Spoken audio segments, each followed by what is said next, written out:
আজকের ক্লাসে আমি application of piecewise function properties নিয়ে আলোচনা করব, যার মূল বক্তব্যটি হল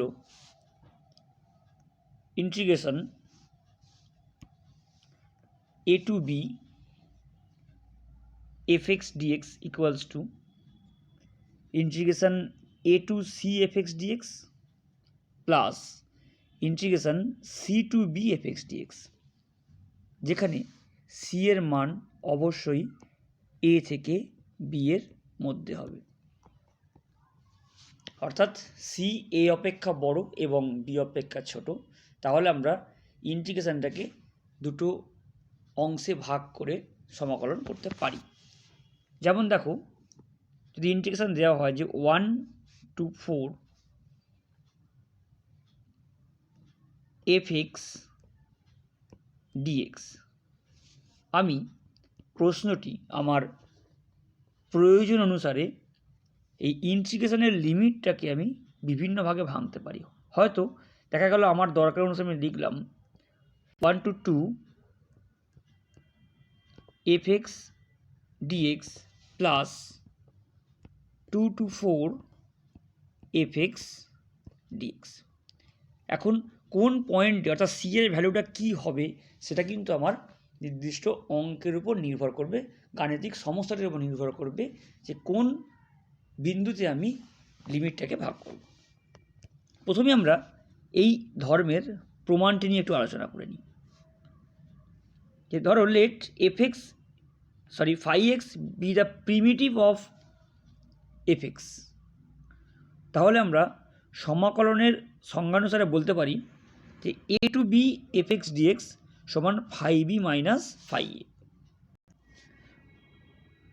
সমাকলন বিদ্যার মৌলিক উপপাদ্য থেকে আমরা এই বিষয়টি বলতে পারি, যেটা আমি বিগত ক্লাসে আলোচনা করেছি। এখন আমরা এই সমাকলনটির মান নির্ণয় করি।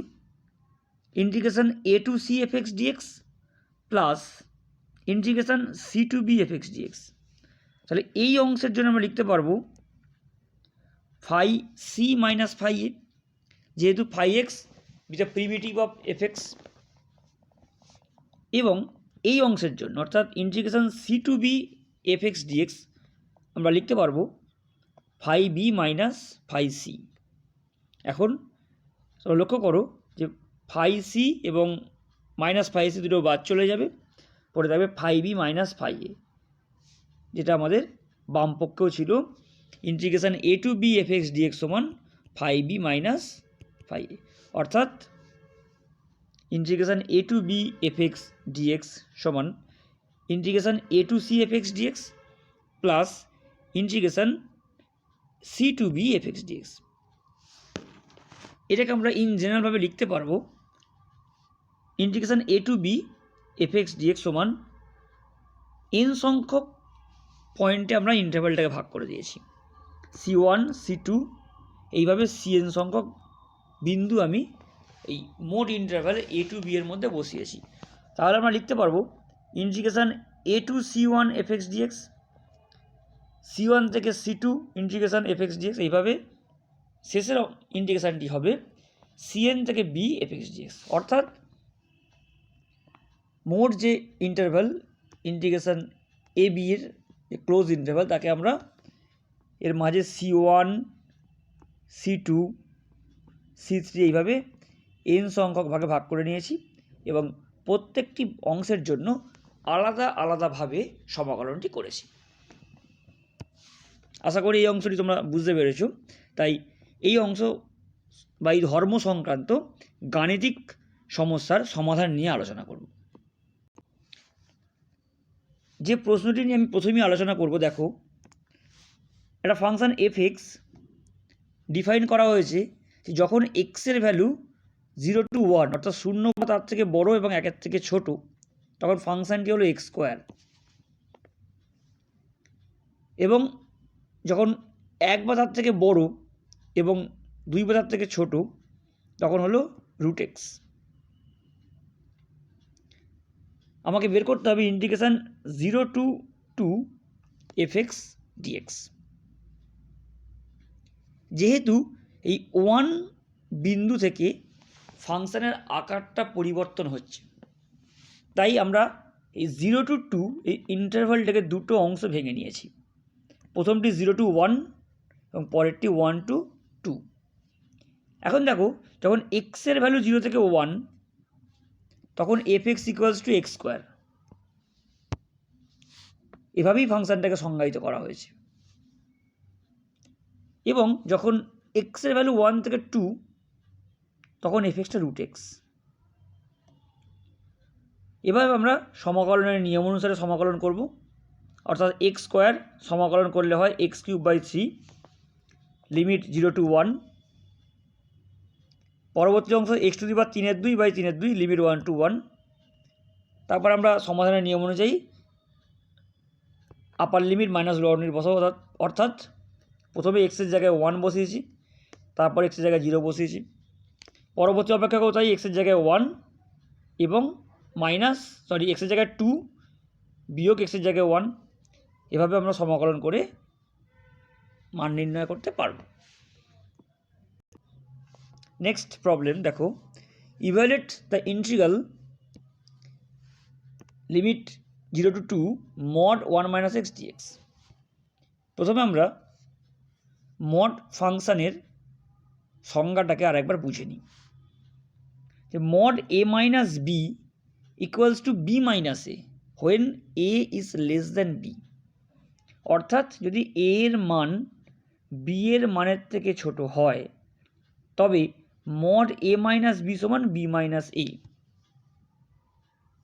এবং যদি a এর মান b এর মানের থেকে বড় হয়, তবে mod a - b = a - b। অর্থাৎ mod 1 - x যখন x এর মান 0 থেকে 1, অর্থাৎ 1-এর থেকে ছোট,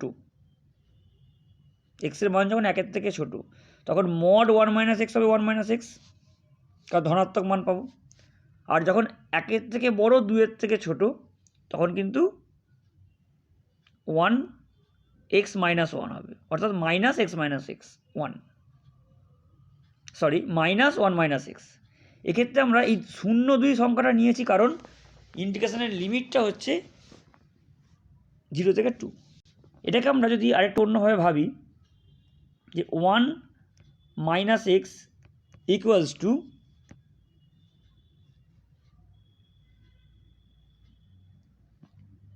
x - 1 when x is greater than 1। এবং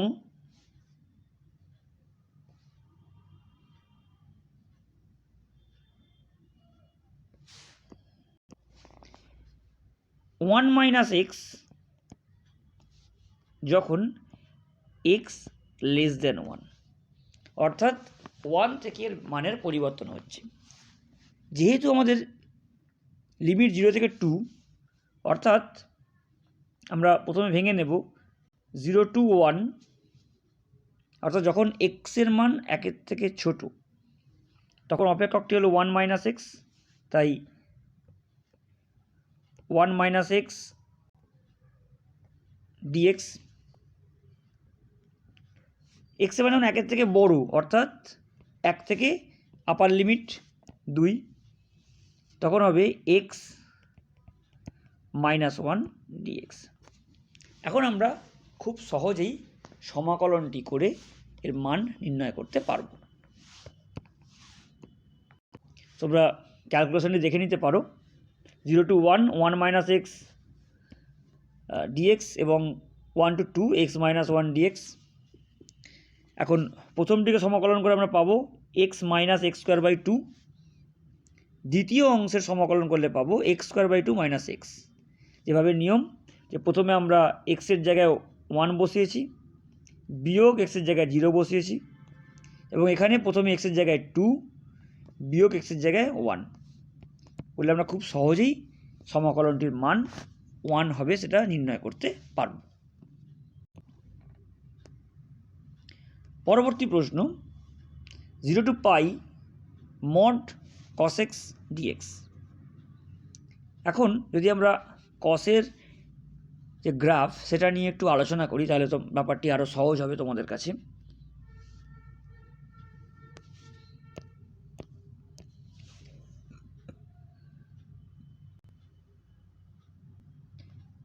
কসের গ্রাফ সাধারণত এরকম দেখতে হয়, যেটা 0, এই পয়েন্টটা হলো π/2, এই পয়েন্টটা পাই, এটি 3π/2, এটা -π/2। তাহলে দেখো যে 0 থেকে পাই এই অংশের মধ্যে আমরা কার্ভটাকে দুটো ভাগে ভাগ করতে পারি। 0 থেকে π/2 এই অংশে কিন্তু পজিটিভ, এবং π/2 টু পাই এই অংশে কিন্তু কার্ভটি নেগেটিভ। তাই দেখো যখন সমীকরণ আমরা ভেঙেছি, integration 0 to π mod cos x dx, 0 to π π/2 to pi mod cos x dx। এখন 0 to π/2 কি একটা প্লাস হয়, তাই প্লাস মান বসেছে।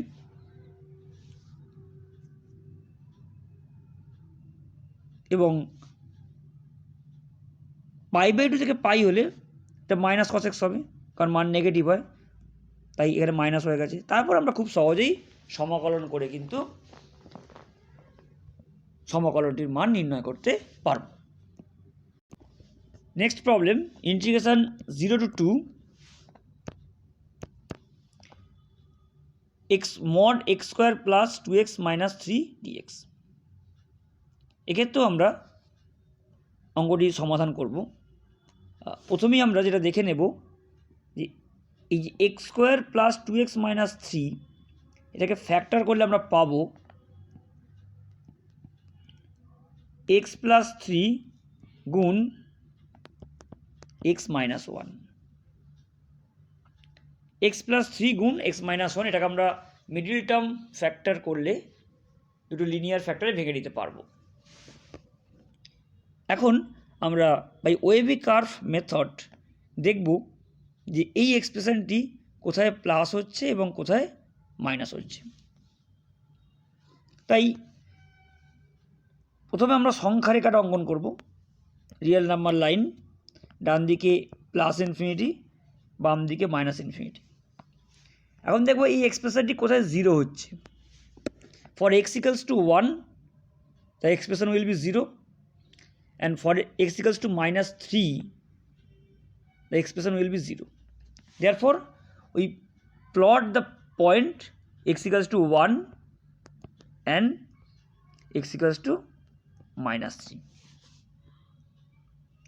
এবার যদি আমরা কার্ভের কথাটা বিবেচনা করি, ওয়েভি কার্ভ মেথড থেকে আমরা বলতে পারবো যে একদম ডান দিকের অংশে এক্সপ্রেশনটি প্লাস হবে,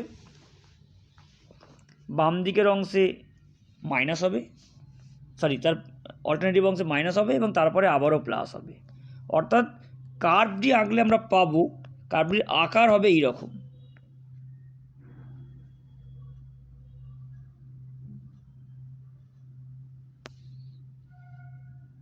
অর্থাৎ -1 থেকে 3 -3 থেকে 1-এর মধ্যে curve negative,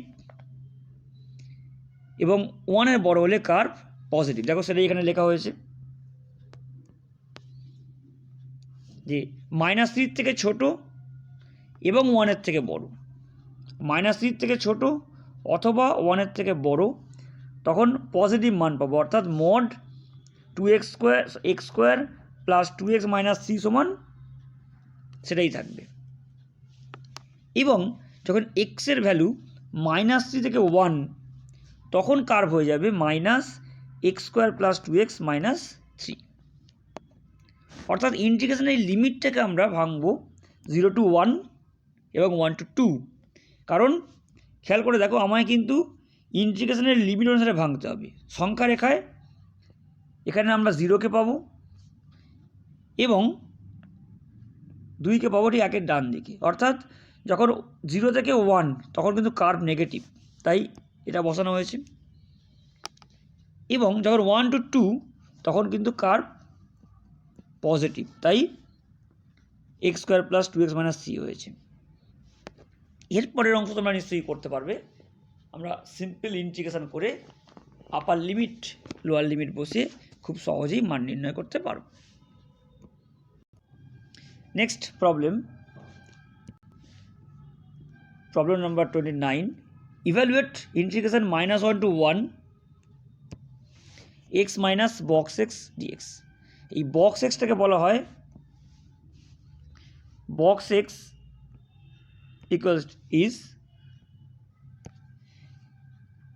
greatest integral part of x, অর্থাৎ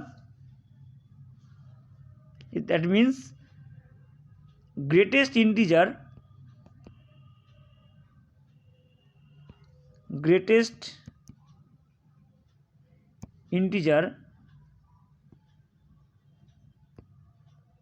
not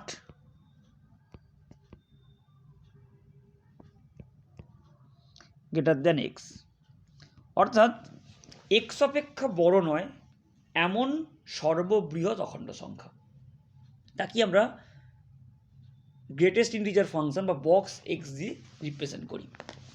অর্থাৎ বক্স 3.2 ইকুয়ালস টু কিন্তু 3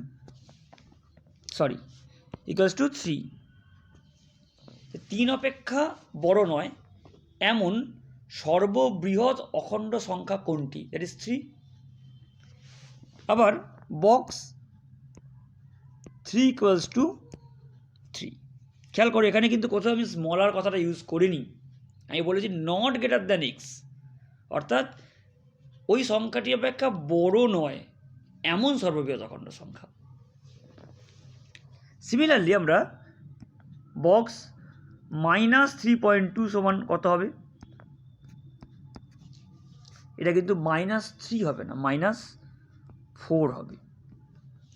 অর্থাৎ -3.2 এর থেকে বড় নয় এমন সর্ববৃহৎ অখণ্ড সংখ্যা হলো -4। এটাই হলো গ্রেটেস্ট ইন্টিজার ফাংশন বা বক্স এক্স ফাংশনের মূল ডেফিনেশন। এখন আমরা অঙ্কটার সমাধানে আসি। ইন্টিগ্রেশনের লিমিট -1 থেকে +1 এক্স মাইনাস বক্স এক্স, অর্থাৎ আমরা জানবো যে -1 থেকে 1 এর মধ্যে কতগুলো ইন্টিজার আছে। সেটা ভাবার আগে আমরা প্রথমে ফাংশনটাকে সেপারেট করে নিয়েছি, অর্থাৎ -1 to 1 x dx, -1 to 1 box x dx. প্রথম অংশ নিয়ে কোনো সমস্যার কিছু নেই।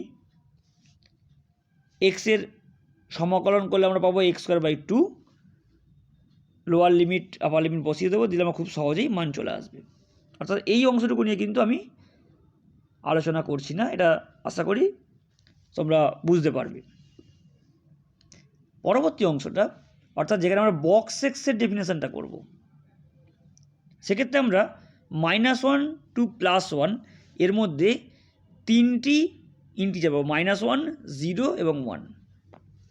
তাই -1 থেকে 0 বক্স এক্স ডিএক্স করা হয়েছে এবং 0 থেকে 1 বক্স এক্স ডিএক্স করা হয়েছে। এখন দেখো, আমরা ছবির সাহায্যে ব্যাপারটাকে বোঝার চেষ্টা করি। 0, -1, 1, যখন আমরা এই অংশটার কথা ভাবছি তখন এক্সের ভ্যালু কিন্তু এই অংশগুলোর মধ্যে আছে, অর্থাৎ সেক্ষেত্রে এক্স অপেক্ষা বড় নয় এমন সর্ববৃহৎ অখণ্ড সংখ্যা হলো -1, দেখো তাই বসানো হয়েছে। আবার যখন এক্সের ভ্যালু 0 to 1, অর্থাৎ ইন্টিগ্রেশনের লিমিট 0 to 1, সেই এক্সের ভ্যালু 0 থেকে 1 এর মধ্যে, তখন কিন্তু বক্স এক্সের, অর্থাৎ তখন এক্স অপেক্ষা বড় নয় এমন সর্ববৃহৎ অখণ্ড সংখ্যা হলো কিন্তু 0, দেখো 0 বসানো হয়েছে। তারপরের অংশ তোমরা নিশ্চয়ই পারবে, খুব সহজেই আমরা সমাকলন করে মান বের করতে পারব। Next problem, integration 0 to 2 second bracket x, fractional part of x বলা হয়, তার সমাকলন করতে হবে। প্রথমে আমরা ফ্র্যাকশনাল পার্ট ডেফিনেশনটা জেনে নেব। This equals to x minus box x. মনে রাখবে তোমরা যে fractional part of x equals to x minus box x. তাই দেখো, প্রথমে আমরা আগের অঙ্কের মতোই অঙ্কটাকে সেপারেট করে নিয়েছি, করলে সম্পূর্ণ আগের অঙ্ক চলে এসেছে। এখন প্রথম অংশে যে আমার সমস্যার কিছু নেই, পরবর্তী অংশে আমরা যেহেতু 0 থেকে 2 এর মধ্যে 3টে ইন্টিজার পাবো, আমরা 0, 1 এবং 2, তাই লিমিটটাকে ভেঙে নিয়েছি 0 to 1, 1 to 2। তাই আগের অঙ্কের মধ্যে আমরা ছবির সাহায্যে ব্যাপারটা বোঝার চেষ্টা করি। যখন এক্সের ভ্যালু, আরও একবার ছবিটা দেখাই, যখন এক্সের ভ্যালু 0 to 1 তখন বক্সেস হচ্ছে 0, দেখো বসানো হয়েছে। আবার যখন এক্সের ভ্যালু 1 to 2 অর্থাৎ এই অঞ্চলের মধ্যে আছে, তখন বক্সেস হচ্ছে 1, তাই বসানো হয়েছে। তারপর আমরা খুব সহজেই সমাকলন করে এর মান নির্ণয় করতে পারবো। আজকের ক্লাসের শেষ গাণিতিক সমস্যা, evaluate integration 0 to 9 fractional part of root x dx. তাহলে প্রথমে আমরা ফ্র্যাকশনাল পার্টকে বাই ডেফিনেশন বসিয়ে দিয়েছি, অর্থাৎ x minus root x dx. যেহেতু ফ্র্যাকশনাল পার্ট অফ এক্স হয়ে যায় এক্স মাইনাস বক্স এক্স, এটা বসিয়ে দেওয়া হয়েছে। তারপর আমরা সেপারেট করেছি 0 to 9 x to the power half dx, 0 to 9 box x to the power half dx. যথারীতি প্রথম অংশ নিয়ে আমার আলোচনা করার কিছু নেই, তোমরা খুব সহজে এটা বের করতে পারবে। আলোচনা করব সেকেন্ড পার্ট নিয়ে, যেখানে 0 to 9 fractional part of root x dx. এখন দেখো, এক্ষেত্রে এক্সের মান কিন্তু 0 থেকে 9, তাহলে রুট এক্সের মান কিন্তু 0 থেকে 3। এখন 0 থেকে 3 যখন রুট এক্সের মান, তাই কটা ইন্টিজার আমরা পাবো? এর মধ্যে 3টে ইন্টিজার পাবো, 0, 1, 2 এবং 3, মোট 4টে ইন্টিজার। অর্থাৎ আমরা 3টে ভাগে ভাগ করে দেব, 0 to 1, 1 to 2 এবং 2 to 3। অর্থাৎ লিমিটটাকে আমরা ভাগ করলাম 0 to 1 রুট এক্স, 1 to 4, কারণ যখন রুট এক্সের মান 1 থেকে 2 এর মধ্যে থাকবে, তখন অবশ্যই এক্সের মান হবে 1 থেকে 4 এর মধ্যে, তাই জায়গাটা বসানো হয়েছে।